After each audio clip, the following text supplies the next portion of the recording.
नमस्कार दर्शक बंधु, आज ହେଉଛି फेब्रुआरी 12 तारिख गुरुवार। आपणक ପାଇଁ ନେଇ ଆସିଛି ଆଜି ଦିନର କେତେକ ଗୁରୁତ୍ୱପୂର୍ଣ୍ଣ ଖବର।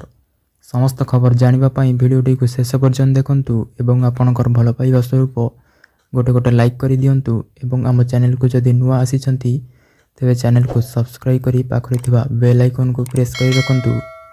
ତ ଚାଲନ୍ତୁ ଆଜିର ଗୁରୁତ୍ୱପୂର୍ଣ୍ଣ ଖବରଗୁଡ଼ିକ ଉପରେ ନଜର ପକାଇବା। ଆଜିର ପ୍ରଥମ ଖବର, ଆଜି ଦେଶବ୍ୟାପୀ ସାଧାରଣ ଧର୍ମଘଟ ଡାକରା, ବନ୍ଦକୁ ବାମପନ୍ଥୀ ଦଳର ସମର୍ଥନ। କେନ୍ଦ୍ରୀୟ ଶ୍ରମିକ ସଂଗଠନ ଓ ସ୍ୱାଧୀନ ଫେଡେରେସନମାନ ପକ୍ଷରୁ ଆଜି ଦେଶବ୍ୟାପୀ ସାଧାରଣ ଧର୍ମଘଟ ଡାକରା ଦିଆଯାଇଛି। ଓଡ଼ିଶାର ପ୍ରମୁଖ ବାମପନ୍ଥୀ ଦଳମାନେ ଯଥା ସିପିଆଇ, ସିପିଆଇଏମ୍, ସିପିଆଇଏମ୍ଏଲ୍ ଲିବରେସନ ଓ ଅଲ୍ ଇଣ୍ଡିଆ ଫରୱାର୍ଡ ବ୍ଲକ ଏହି ଧର୍ମଘଟକୁ ସମ୍ପୂର୍ଣ୍ଣ ସଫଳ କରିବାକୁ ଆହ୍ୱାନ ଦେଇଛନ୍ତି। ଏହି ଧର୍ମଘଟରୁ ରୋଗୀ ଚିକିତ୍ସା, ଆମ୍ବୁଲାନ୍ସ ସେବା, ଜଳ ଯୋଗାଣ, ସମ୍ବାଦ ସରବରାହ ଇତ୍ୟାଦି ସେବାକୁ ବାଦ ଦିଆଯିବ। ଏହି ଧର୍ମଘଟ ସକାଳ 6ଟାରୁ ସନ୍ଧ୍ୟା 6ଟା ପର୍ଯ୍ୟନ୍ତ ଚାଲୁ ରହିବ। ପରବର୍ତ୍ତୀ ଖବର, ଏପ୍ରିଲରୁ ନୂଆ ଆୟକର ନିୟମ। 10 ଲକ୍ଷ ଯାଏଁ ନଗଦ କାରବାର ପାଇଁ ପଡ଼ିବନି ପ୍ୟାନ୍ କାର୍ଡର ଆବଶ୍ୟକତା। ତେବେ ଗୋଟିଏ ଆର୍ଥିକ ବର୍ଷରେ 10 ଲକ୍ଷ କିମ୍ବା ତାଠାରୁ ଅଧିକ ନଗଦ ଜମାରାଶି ତଥା ଉଠାଣ ଉପରେ ପ୍ୟାନ୍ ନମ୍ବର ଦେବା ଅନିବାର୍ଯ୍ୟ ହେବ। ଏହାଠାରୁ କମ୍ କାରବାର ପ୍ୟାନ୍ ଜରୁରୀ ନୁହେଁ।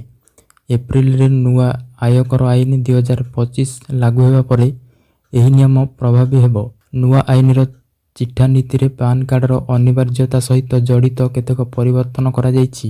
ପରବର୍ତ୍ତୀ ଖବର, 23,387 କନିଷ୍ଠ ଶିକ୍ଷକଙ୍କୁ ପଦୋନ୍ନତି। ଖୁବ୍ ଶୀଘ୍ର ପ୍ରଧାନ ଶିକ୍ଷକ ଭାବରେ ଦିଆଯିବ ନିଯୁକ୍ତି। ତେବେ ରାଜ୍ୟ ସରକାରଙ୍କର ମାଧ୍ୟମିକ ଶିକ୍ଷା ନିର୍ଦ୍ଦେଶାଳୟ ପକ୍ଷରୁ 23,387 ଜଣ କନିଷ୍ଠ ଶିକ୍ଷକଙ୍କୁ ବରିଷ୍ଠ ପାହ୍ୟାକୁ ପଦୋନ୍ନତି ଦିଆଯାଇଛି।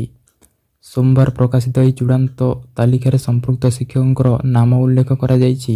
ଏହି ସଂକ୍ରାନ୍ତରେ ସୂଚନା ଦେଇ ଶିକ୍ଷା ନିର୍ଦ୍ଦେଶକ ବୀରେନ୍ଦ୍ର କୋରକାର ପ୍ରକାଶ କରିଛନ୍ତି। 1993 ମସିହା ନିଯୁକ୍ତି ନିୟମ ଅନୁଯାୟୀ ଜୁନିୟର ଏସ୍ଇସି ମାନଙ୍କୁ ପଦୋନ୍ନତି ଦିଆଯିବ। ପରବର୍ତ୍ତୀ ଖବର, ଟିମ୍ ଇଣ୍ଡିଆ ଉପରେ ପଡ଼ିଛି ଶନି ଦଶା, ଜଣକ ଉପରେ ଜଣେ ହେଉଛନ୍ତି ଆହତ। ହର୍ଷିତ ରାଣାଙ୍କ ପରେ ଏବେ ହସ୍ପିଟାଲରେ ଭର୍ତ୍ତି ହୋଇଛନ୍ତି ଅଭିଷେକ ଶର୍ମା। ପୁଣି ଚିନ୍ତାର ଟିମ୍ ଇଣ୍ଡିଆ। 2026 ଟି20 ବିଶ୍ୱକପ୍ ବେଳେ ପୁରା ଦଳ ପାଇଁ ଏବେ ଚିନ୍ତା ବଢ଼ିଛି। ଜଣକ ପରେ ଜଣେ ଆହତ ହୋଇ ହସ୍ପିଟାଲରେ ଭର୍ତ୍ତି ହେଉଛନ୍ତି। ହର୍ଷିତ ରାଣାଙ୍କ ପରେ ଏବେ ହସ୍ପିଟାଲରେ ଭର୍ତ୍ତି ହୋଇଛନ୍ତି ଅଭିଷେକ ଶର୍ମା।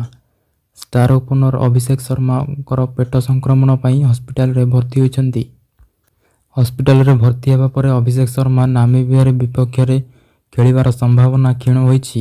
ଭାରତ ଫେବ୍ରୁଆରୀ 12 ତାରିଖରେ ଦିଲ୍ଲୀରେ ଅରୁଣ ଜେଟଲୀ ଷ୍ଟାଡିୟମରେ ନାମିବିଆ ବିପକ୍ଷରେ 2026 ଟି20 ବିଶ୍ୱକପର ଦ୍ୱିତୀୟ ମ୍ୟାଚ୍ ଖେଳିବ। ପରବର୍ତ୍ତୀ ଖବର, ଟେକ୍ ଅଫ୍ କରିବାର କିଛି ମିନିଟ୍ ପରେ ସମୁଦ୍ରରେ ଖସି ପଡ଼ିଲା ବିମାନ। ପାଇଲଟଙ୍କ ପାଇଁ ବଞ୍ଚିଗଲା 55 ଜୀବନ।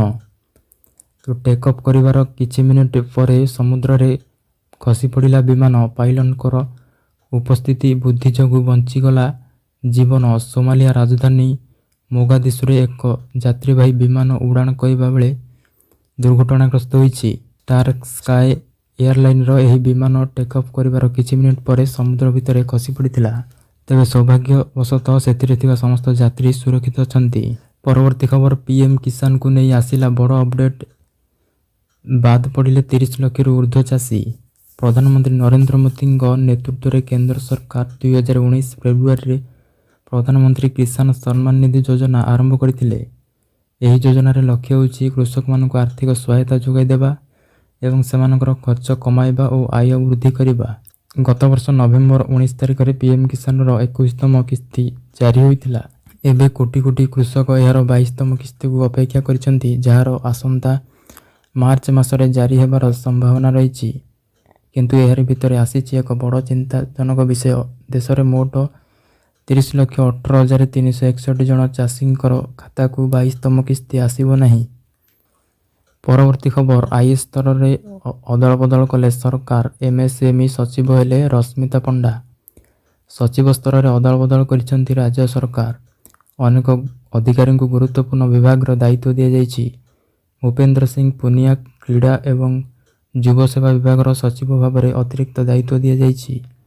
ଏମ୍ଏସ୍ଏମ୍ଇ ସଚିବ ହେଲେ ରଶ୍ମିତା ପଣ୍ଡା। ସୁରେନ୍ଦ୍ର ମାନିଙ୍କୁ ସିଏମ୍ଜିଆଇ କାର୍ଯ୍ୟନିର୍ବାହୀ ନିର୍ଦ୍ଦେଶକ ଭାବରେ ଦାୟିତ୍ୱ ଦିଆଯାଇଛି। ପରବର୍ତ୍ତୀ ଖବର ନକ୍ସଲ ମୁକ୍ତ ଭାରତ ପାଇଁ ଓଡ଼ିଶା ସରକାରଙ୍କର ନୂଆ ରୋଡ୍ ମ୍ୟାପ୍। ଅନ୍ୟ ରାଜ୍ୟକୁ କ୍ୟାଡରକୁ ଆତ୍ମସମର୍ପଣ ପାଇଁ ଆହ୍ୱାନ ଦେଇଛନ୍ତି। ନକ୍ସଲ ମୁକ୍ତ ଭାରତ ପାଇଁ ରାଜ୍ୟ ସରକାର ନୂଆ ରୋଡ୍ ମ୍ୟାପ୍। ଅନ୍ୟ ରାଜ୍ୟର ନକ୍ସଲମାନଙ୍କୁ ଆତ୍ମସମର୍ପଣ ପାଇଁ ଆହ୍ୱାନ ଦେଲେ ଓଡ଼ିଶା ସରକାର।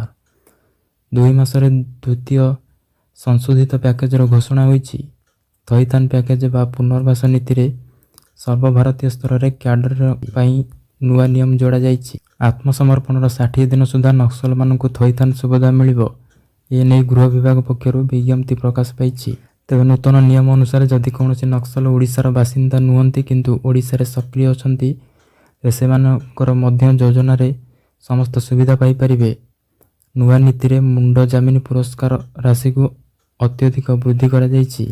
ତ ଦର୍ଶକ ବନ୍ଧୁ, ଏ ଥିଲା ଆଜି ଦିନର କେତେକ ଗୁରୁତ୍ୱପୂର୍ଣ୍ଣ ଖବର। ଯଦି ଆମର ଭିଡ଼ିଓ ଆପଣଙ୍କୁ ଭଲ ଲାଗିଛି ତେବେ ଭିଡ଼ିଓକୁ ଲାଇକ୍ ଏବଂ ସେୟାର କରିବା ସହିତ ଚ୍ୟାନେଲକୁ ସବସ୍କ୍ରାଇବ୍ କରିବାକୁ ଭୁଲିବେ ନାହିଁ।